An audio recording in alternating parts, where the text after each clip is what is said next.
Une grande mobilisation aujourd'hui, je vous le disais, pour la nouvelle marche pour le climat, Fabienne.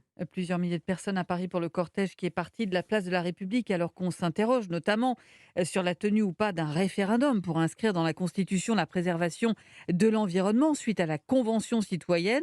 Cortège qui est arrivé il y a 1 heure place de la Bastille avec comme principal mot d'ordre, Johanna Chabas, la critique de la loi climat qui vient tout juste d'être votée en première lecture à l'Assemblée.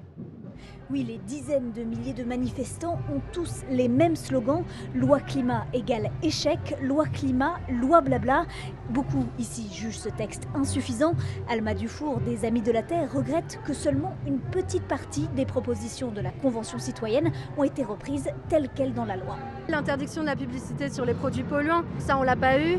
On n'a pas eu l'arrêt des vols intérieurs en avion de Paris-Marseille par exemple. On n'a pas eu la baisse de la TVA sur les billets de train. On n'a pas eu l'arrêt des extensions d'aéroports. On n'a pas eu aussi des très grandes mesures qu'on demandait qui étaient d'encadrer les émissions des multinationales françaises.